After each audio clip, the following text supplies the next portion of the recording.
Good afternoon, everyone. I promise I'll do my best to be very brief and quick and interesting at the same time. So first of all, thank you for having me. It's a beautiful day, and I can say it's probably the most beautiful day of the week, so you're very lucky to be here today. I'm the Chief Investment Officer of Monaco Asset Management, a local asset manager. But most important for today, I'm also investment partner for the Ocean Fund, a blue economy private equity fund dedicated to the ocean. And so I'd like to start, first of all, I'm sure a lot of you know about the blue economy, but I'd like to talk about this for a few minutes, and then I'll introduce you to the Ocean Fund. So first of all, the ocean, right? We talk it as one ocean. It's critical to us for multiple reasons. As you can see, it contributes a huge amount to the global economy, 2.5 trillion. About 3.2 billion people around the world actually survive on food provided by the ocean. It regulates a lot of our environment, and also coral reef also is a center of our global biodiversity. But some of that ecosystem is deeply at risk. As you all know, there's a huge amount of pollution from plastic. 9 to 14 million tons of plastic flow annually into the ocean. About 1/3 of the stocks of fish is overfished, so we are facing a critical time in terms of fish supply, especially in developed markets.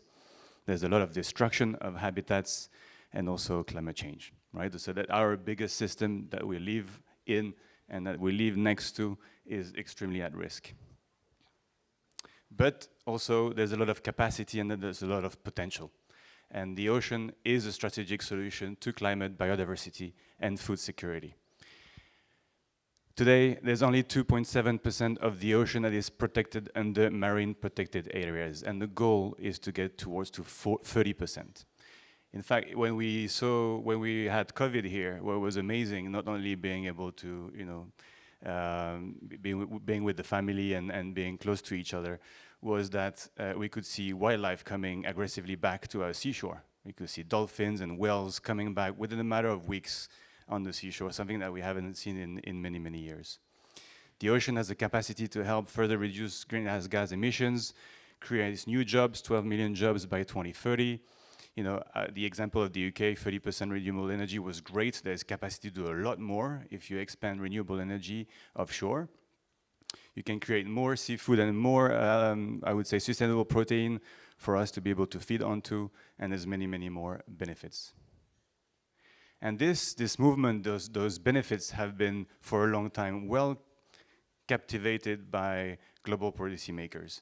And here I'd like to highlight for a few seconds the capacity to be at the forefront of that movement from the Principality of Monaco. Since 2008, mostly led by the foundation of Prince Albert II of Monaco, Monaco has been at the center of protecting and trying to put the good light on the blue economy, as you can see from that chart. Up until last year, the United Nations Ocean Conference happened in Nice, and just before the UNOC, there was a great conference happening just a few meters down the road called the Blue Economy and Finance Forum. That was probably the biggest blue economy, I would say, conference in the world, and definitely in Europe, happening last year in Monaco.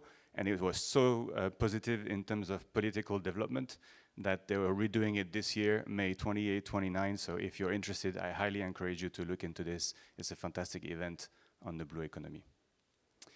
Now, the blue economy is much bigger than we think it is. So 2.5 trillion, that's about the size of in between France and Italy as an economy. So it's a sizable investment opportunity. It's a sizable investment universe. When I think about this as a financier or as an investor, I'm thinking it's the same as the green economy, but with a 10-year lag. So I would have liked to invest in the green economy 10 years before everybody else, because that's probably where I would have made more money than everybody else.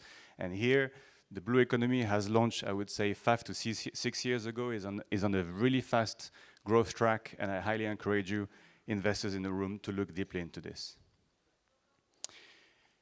Now, the opportunity set for us as investors is to try to see where not everybody is in this economy, right? The opportunity is to be slightly off-field where not everybody else is looking. Within the blue economy, this chart just basically shows you that every fund or every investor is looking to support pre-seed, seed, Series A companies, meaning that if you are an entrepreneur or a university researcher, you can find capital. That's first $500,000 million check This is well supported by different systems around investor groups. And most of the funds out there in the blue economy are below 50 million in size. So the real investment opportunity is to be positioned differently, is to try to be that relay of capital to bigger companies and also to be a bigger fund. And that's the Reocean Fund I'm going to present to you just now. So the Reocean Fund is a joint venture between the Prince Albert II of Monaco Foundation and Monaco Asset Management. The foundation has been operating for more than 20 years, doing mostly philanthropy. Philanthropy is a critical component of our ecosystem. It's needed, and they will always continue doing this, but they understand that to be able to have impact at scale, you need to involve the private sector. And that's where the genesis of the Reocean Fund came about 2 years ago. And us, as Monaco Asset Management, we're here to help them match or exceed market returns, because investors from a PE fund want, market returns or more. The fund is global in its geographic focus. As we said, we're looking for companies that are Series B, Series Cs. Probably not Cs to the point earlier in the conversation, but Series B is clearly a target. And we do mostly co-investments or sometimes lead investments when required. And where do we focus? The blue economy is 18 sectors. It's a very, very large economy.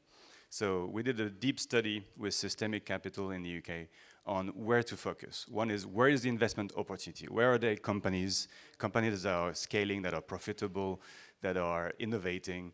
And then where do we have impact? Which are the sectors that have the greatest impact on our environment? And then finally, if we can, is there a strategic fit to our own economy here in Monaco? Right? We are next to the sea. If we can bring technology that helps our own environment, then it's an additional benefit. And so from 18 sectors, we bring it down to 5. Plastic pollution, that's the key. I think we're all aware of that big issue. Then we call it blue food, so anything related to sustainable fisheries and aquaculture.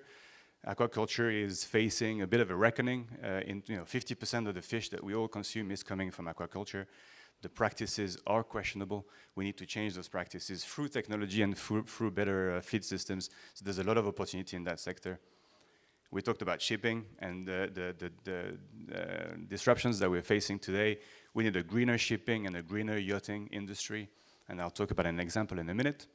We need to restore and protect marine ecosystems. That comes from marine protected areas. Sometimes those areas are extremely large. Some of our MPAs go from here down to Corsica. It's very hard to monitor. So we need to use technology to be able to protect those areas, right? And there's some great companies in this segment as well. And lastly, we live in a world of data and AI.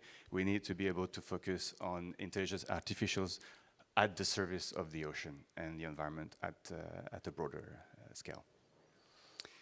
Since I did this slide 2 years ago, I should have updated it, but the pipeline of companies in the blue economy has completely boomed. Today, there's over 3,000 companies dedicated to blue economy, and for us, within the geographic and Series B focus I gave you earlier, there is over 300 companies. So there's enough out there to be able to generate those market returns I was telling you about.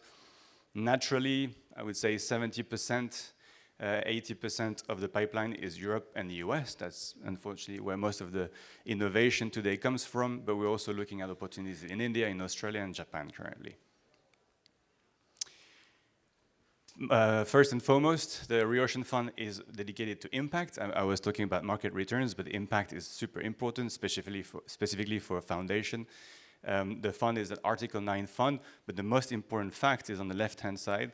It has an impact committee of 6 scientists renowned around the world, and this impact committee has a veto right. Right? So if through our assessment and their assessment, they don't believe that the solution is impactful enough, they can veto that investment entirely. And I think that's quite unique in the industry. And then from an impact perspective, I've listed a couple of key KPIs that we focus on just to show you again that impact is really core to us. So macroplastic diverted from the oceans, volume of biomass that we protected in blue food, GHG emissions, areas of habitat that we protected, and number of gigabytes of data that we generated for better decision making. Now let me take a few minutes until the next speaker to talk to you about the first two investments of the fund. I think they create a good picture of what we do. The first investment was in early 2025 in a company called Nature Metrics. It's in the ocean data vertical, and what they do is through environmental DNA, so using analyzing DNA samples in the environment, they can tell you which species was evolving in this sampling area. And this is critical for quicker, cheaper decision making on the environment. For instance, we can take a water sample in the port of Monaco every month, every quarter, every year, send this sample to Nature Metrics in the UK, and within 4 weeks and a couple of £100, they'll tell us exactly which species was evolving and swimming in our port. And so if we want to measure how good we are as an economy in protecting biodiversity, you need a T0 data point, and we need that data point to be taken on an ongoing basis and have people accountable for the evolution of that data point, right? So this is an amazing company that worked on land, at sea. I think 60% of revenues is at sea, 40% of revenues is on land. They work with a lot of biggest industries around the world. Sometimes also big corporates that are thinking about creating a new plant somewhere in France, for example, and they are assessing biodiversity around different areas of that new plant, right? So fantastic company. I highly encourage you to look into them if that interests you. The second investments that we did in Q4 of 2025 is a company called Bound for Blue. It's a Spanish company. It's in the green shipping sector. We were talking how dependent we are to shipping, and unfortunately it's not going to change anytime soon. But we can do a lot of things to improve shipping. And one of it is to install what we call wind-assisted propulsion systems. I'll explain myself. It's systems that you put on the ships that use the wind to be able to push the ship forward and reduce the amount of fuel that it's consuming. And it's a fantastic system, right? I mean, it's going back to the basics of sailing. Use wind to propel yourself forward and use less energy.